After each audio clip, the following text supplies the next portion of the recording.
오늘 이제 2026년 향후 전망이 어떻게 될지 한번 짧게 같이 핵심만 해서 보겠습니다.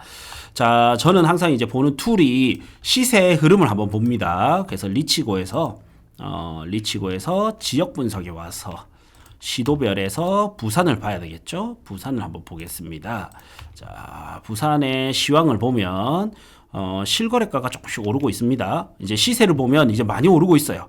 누가 봐도 이제는 오르고 있구나 이렇게 느껴집니다. 근데 이거는 평균값이단 말이죠. 평균가가 오른다는 거는 급지 좋은 데는 더 많이 오른다라는 거예요. 그래서 지금은 누가 뭐라든 이제 부산의 평균 집값이 오르고 있다. 그러나 막 기울기가 막 이렇게 가파르게 이렇게 오르는 게 아니라 완만하게 올라가고 있습니다. 완만하게 이렇게 올라가고 있다. 전세 매매 다 완만하게 올라가고 있고 한 10년 주기로 보면 요때 2019년부터 급등을 했다가 다시 급락을 하고 다시 이제 끝에 먼저 말아 올랐죠. 예, 이렇게 올라가고 있는데 전세 시장이 아무래도 먼저 꿈틀대기 시작했습니다. 그다음에 이제 매매가 오르고 있고요. 예. 그 다음에 얼마나 고평가되어 있냐, 저평가되어 있냐가 되게 중요하다 했죠.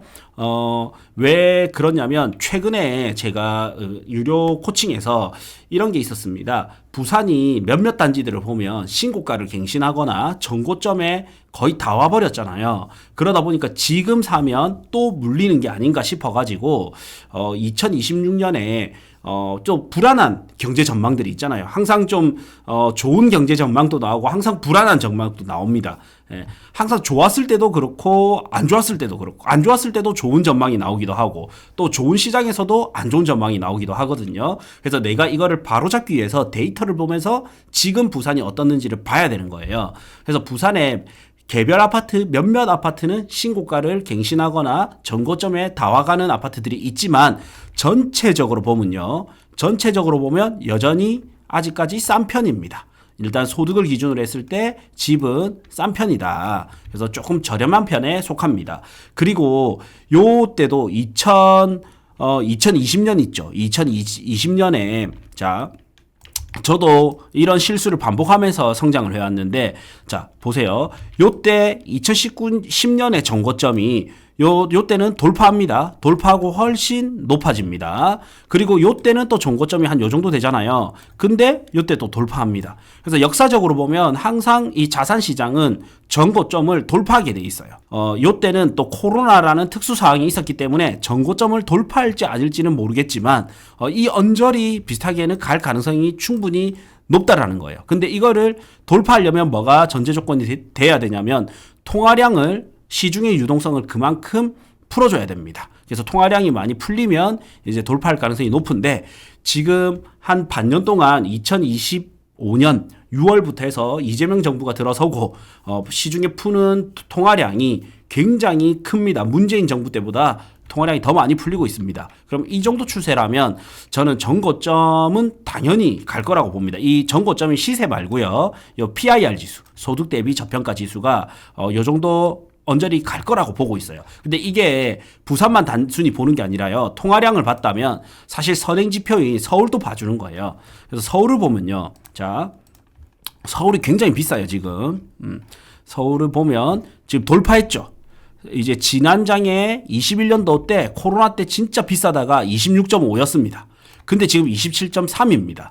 예, 서울이 먼저 돌파했단 말이에요. 그러면 이제 지방의 대장 아파트들이 순차적으로 돌파할 가능성이 상당히 높아요. 예, 그러면 지금 와서 다시 부산을 보면 저는 요거는 이제 PIR 지수를 보는 거지만 저는 서울이 돌파했다는 건 부산이 요거를 돌파할 가능성이 저는 높다라고 생각이 듭니다. 네.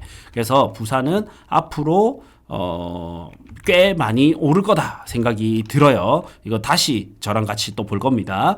소득 대비 집값을 봤으면 이제 주택 구매력 지수라고 해서 요거는 뭐냐면 나의 소득을 가지고 집을 사는데 몇 년이 걸리는지 측정하는 거예요. 근데 여기서 이제 금리는 배제되어 있습니다. 이자는 배제되어 있는데 요거 주택 구매력 지수는 이제 금리까지 포함이 된 겁니다. 그래서 내가 내 소득을 통해서 집을 사는데 이자는 얼마큼 내? 이래서 소득과 집값과 이자까지 포함이 된 거예요. 그래서 좀 더 정교한 거죠. 이 주택 구매력 지수가 높을 때는 집을 사도 웬만하면 실패를 안 합니다. 이게 시세 흐름을 같이 보면요. 자, 보세요. 과거부터도 자, 이 평균보다 높았을 때 집을 샀으면 올라갑니다. 그리고 이제 구매력 지수가 떨어지는 거예요. 이제 매력이 없는 거죠. 집을 구매하는데 매력이 떨어지는 거예요. 그 뒤로는 하락장이 왔어요. 그리고 하락장이 오다 보니까 또 구매력 지수가 높아집니다. 예, 그때 요때 이제 샀으면 그 뒤에 이제 급등을 하는 거죠. 예, 그리고 주택 구매력 지수가 또 떨어집니다. 완전 반비례하죠, 서로. 그리고 요 상태에서는 이제 주택 구매력 지수가 낮은 상태에서는 집을 사도 매력이 별로 없단 말이에요. 그러다가 주택 구매력 지수가 높아지는 이 시점에 사놓으면 크게 손해는 안 보는 거예요. 근데 요게 높은, 요 정도, 거의 100 이상 된다. 요럴 때는 집을 사놓으면 웬만하면 실패를 안 하는 거예요. 그래서 부산은 이제 10년 평균을 봤을 때는 91.4가 평균인데 지금은 이제 100이기 때문에 지금 현재 괜찮다 이래 나오죠. 그래서 지금 집을 사기에 괜찮은 시기다. 그 다음 또 보는 게 뭐가 있냐면 이제 임대료 대비 매매가 있습니다. 임대료 대비 매매가인데 스코마 빌딩 같은 경우에는 예를 들어서 똑같은 10억인데 뭐 조금 다른 말이긴 하지만 똑같은 10억인데 하나는 월세가 500만 원이 나오고 하나는 똑같은 10억인데 월세가 700이 나온다고 할게요. 그러면 똑같은 조건이라면 입지가 똑같고 똑같은 조건이라면 요게 좋은 거죠. 요게 매매가가 저평가되어 있는 겁니다. 월세 대비는 매매가가 저평가되어 있는 거거든요.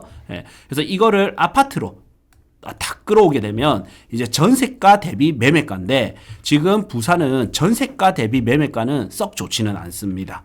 근데 이 이유는 뭐냐면 이제 전세가 대비 매매가가 비싸다라는 거는 전세가가 싸거나 혹은 매매가가 비싼 경우인데 이 부산 같은 경우에는 전세가가 말도 안 되게 저렴한 편입니다. 아직까지는. 예. 그는 뭐를 보면 비교할 수 있냐면 부산의 해운대구가 이제 전세가가 비싸야 되는 동네일까요? 아니면 울산의 남구 혹은 창원의 성산구가 이제 전세가가 비싸야 될까요? 이래 비교를 하면 당연히 부산의 해운대구가 전세가가 비싸야 되거든요. 근데 지금 보면 부산의 해운대구가 오히려 울산 창원보다 전세가가 저렴하단 말이죠. 그러면 다른 도시 대비 지금 부산이 전세가가 좀 싸구나. 근데 알 수 있죠. 그래서 전세 가율을 봤을 때는 일단 세모지만 전세가 대비 저평가를 봤을 때는 일단 세모지만 소득 대비 집값 그다음에 주택 구매력 지수를 봤을 때는 부산이 현재 저평가 상태다. 여전히. 그래서 지금 샀을 때 저는 크게 손해는 안 보겠다 싶어요. 그리고 나서 뭐를 보냐면 이제 입주 물량을 봅니다. 자, 입주 물량을 보면 부산이 심각합니다. 물량이. 과거에 보면 이 부산이 금융위기 이후로 상승장이 시작됐거든요. 자, 보세요. 시세를 보면 자, 여기 가격 흐름이고 10년을 보면 2015년부터니까 전체를 볼게요. 자, 전체를 보면 부산이 요때 2008년이 금융위기가 있었죠. 2007년, 8년이 금융위기가 있었는데 서브프라임 터지고 이때가 2007년, 2008년이잖아요. 근데 부산은 이때 가격이 올랐습니다. 예. 이때 가격이 올랐고 꾸준히 이렇게 조금 횡보 내지는 하락장이 일부 있었지만 많이 상승을 해왔단 말이죠. 근데 요때 부산을 보시면 2007년부터 2020년 초반까지 20년대 초반까지 이래 보시면 물량이 그래도 애번 많았습니다. 앱은 많은데도 불구하고 부산이 가격이 상승해 왔거든요. 근데 앞으로 부산은 물량이 굉장히 작습니다. 물량이 이제 부족한 구간에 들어갑니다. 그래서 입주 물량 부족 구간에 들어가기 때문에 안 그래도 부산의 집은 저평가 상태인데 이제 물량도 없어요. 그러면 집을 사고 싶어 하는 사람은 어쩔 수 없이 기존에 있는 아파트들을 찾을 수밖에 없단 말이죠. 그러면 앞으로는 이제 신축이 더 귀해지고 구축은 구축대로도 귀해지는 이런 현상이 나타날 겁니다. 그러면 당연히 이제 전세부터 가격이 급등을 할 거예요. 그래서 아직 영상이 올라가지는 않았지만 레이 카운티라든지 이런 게 전세 엄청나게 많이 올랐죠. 예. 동래구 이런 데는 지금 말도 못하게 많이 오르고 있습니다. 전세가 엄청나요. 그리고 중요한 거는 또 전세 매물 자체가 또 없습니다. 자, 매물 한번 볼까요? 매물 증감 보면 자, 일단 항상 전세 흐름이 중요합니다. 자, 그래서 부산을 보면 자, 부산에 한번 봅시다. 일단 매매 매물은 많이 쌓였었어요. 신축 입주 물량은 없지만 기존의 매매 물량까지 합쳐서는 매매 물량이 굉장히 많이 쌓였다가 이제 낮아지고 있는 추세입니다. 아직까지는 기울기가 가파르지는 않지만 낮아지고 있는 추세고, 문제는 전세가 심각하게 없습니다. 전세가 굉장히 씨가 말랐습니다. 씨가.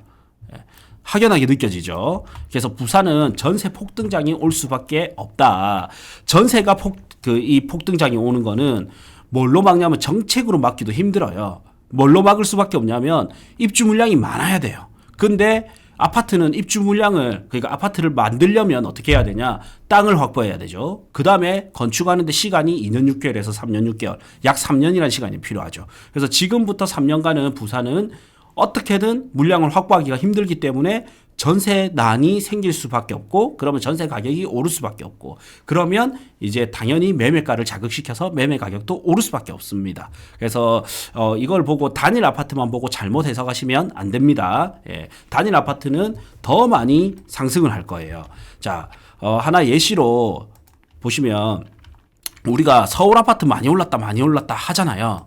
서울 아파트 많이 올랐다 하는데, 사실상은, 자, 일단 구평을 기준으로 봐야 되겠죠. 바로미터인. 어떤 아파트들이 많이 올랐냐면, 강남구, 강남 3구, 그 다음에 마용성, 이런 데가 많이 올랐습니다. 갑자기 일로 왜 빠지냐면, 자, 요거는 2025년이고, 조금 입주가 보자. 조금 입주가 된 거 요런 거 볼까요? 보자. 레미안 대치 팰리스 이런 거 볼게요. 자, 요때 이거를 과거로 돌아가면요. 자, 서울이 항상 좀 선행을 하거든요. 21년 고점 찍고 폭락이 있고 23년부터 이제 정책이 나오면서 반등을 하기 시작합니다. 반등을 하기 시작하는데, 자, 요쯤 되면 조금만 더 당겨 볼게요.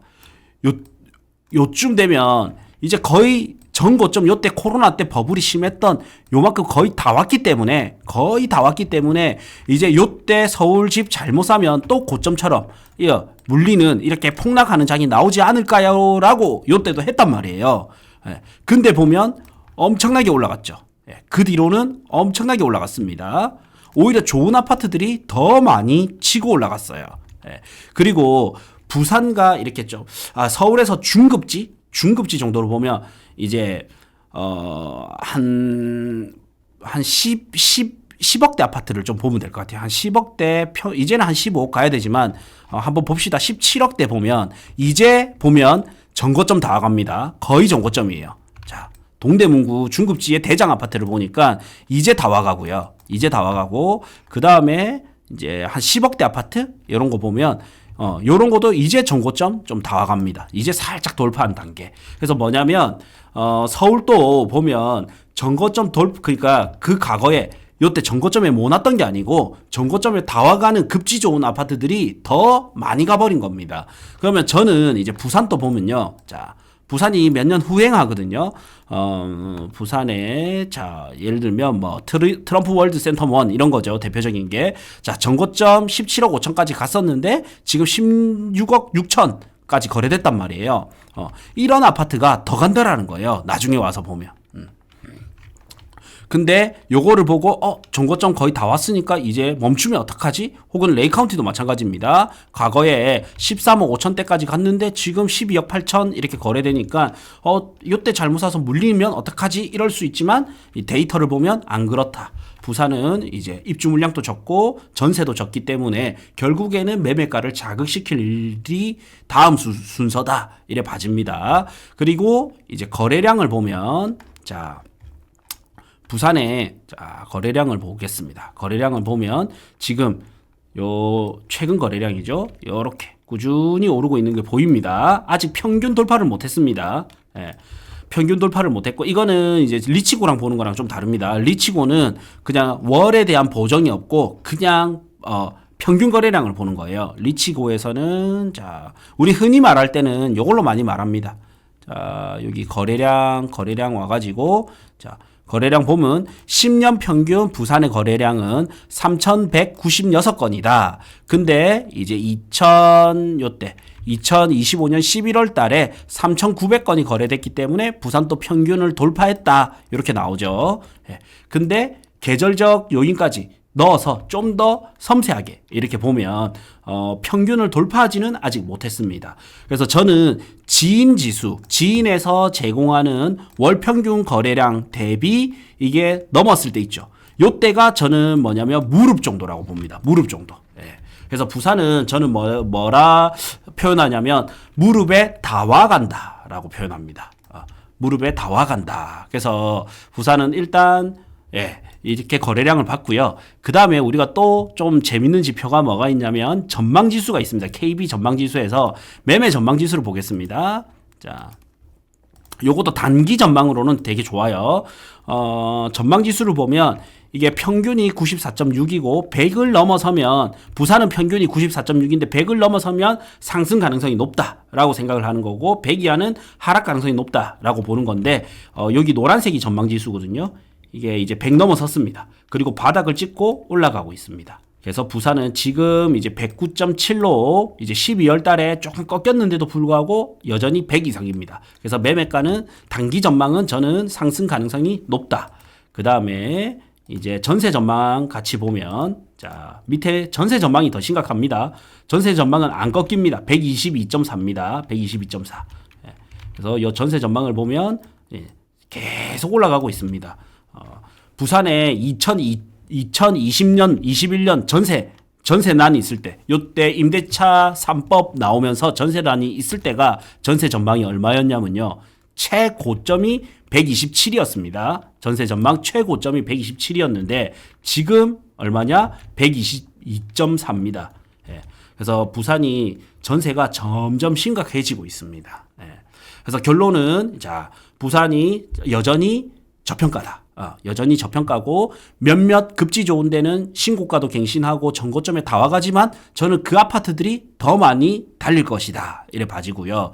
그 다음에 입주 물량이 적기 때문에 지금 전세 물량이 심각하게 적은 상태에서 신규 입주 물량이 적기 때문에 앞으로 전세난이 심각하게 올 것이다.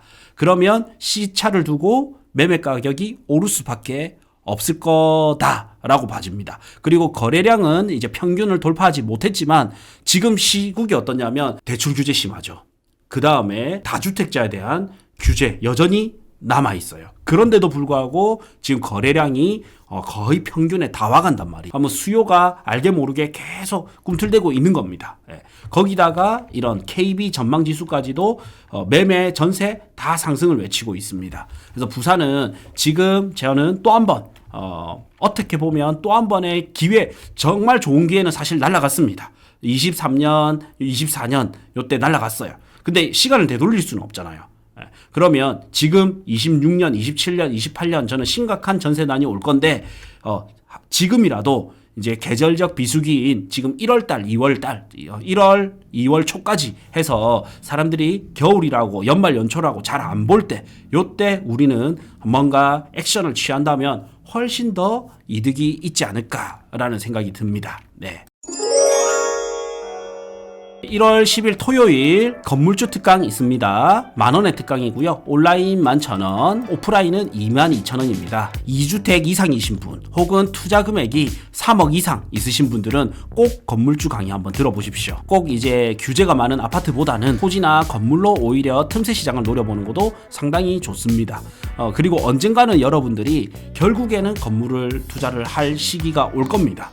미리미리 공부를 해놓으시면 좋습니다. 그리고 신세계 아카데미의 센텀시티점에서 VIP 분들 전용 강의, 이제 토지 투자 강의 있습니다. 요거 그 대상 되시는 분들은 한번 참여해 보시고요. 다음 롯데백화점 강북점에서 이제 부동산 전망 및 내 집 마련 전략, 금액대별 추천 아파트 또 강의 있을 예정이고요. 다음 이거는 우리 아트님 강의인데 아트님의 이제 아파트 투자 초보 탈출 클래스입니다. 그래서 여러분들 사실 유튜브에서는 저희가 아는 내용에 사실은 한 10분의 1 정도밖에 이야기를 못합니다. 너무 많은 다수를 대상으로 오픈된 공간에서 이야기하기 힘든 부분들이 있거든요. 이런 거는 꼭 한번 강의 신청하셔가지고 한번 참여해 보십시오. 네. 아파트 투자 초보 탈출 클래스 아트님 강의고요. 다음 또 아트님이 이제 저랑은 또 다른 뷰로 해서 데이터를 통해서 부동산 시장 전망 26년 어떻게 될지 시장 전망 강의 있으니까 요것도 한번 참여해 보시고요. 그 다음에 부산 꼬마 빌딩 스터디 이제 곧 시작할 예정입니다. 또 이번에 꼭 내 집 마련을 해야 되는 분들 그러면 구해줘 아파트 한번 꼭 참여해 보십시오. 저랑 용소장님 그리고 우리 부포터님 해가지고 체계적으로 상담 도와드리고 좋은 아파트 알려드리고 그 다음에 아파트 들고 계신 거는 어떻게 팔아야 되는지 알려드릴 거고요. 그 다음에 총 내 부동산 포트폴리오는 어떻게 짜면 좋은지 그리고 나아가서는 아파트를 사고 나서 구해줘 아파트니까 사고 나서 끝 이게 아니라요. 구해줘 아파트니까 아파트를 구해주는 것 같은데 그게 아니라 나중에 매도까지도 매도 전략 매도 타이밍까지도 저희가 같이 의논해서 봐드릴 거예요. 그래서 하나 하고 끝이 아니라 하나 매도되는 것까지 다 도와드릴 거니까 내가 아파트를 이번에 매수해야 된다 혹은 매도가 고민이시다 이런 분들은 꼭 한번 참여해 보십시오. 자, 요거도 고정 메시지 고정 댓글에 남겨놓겠습니다.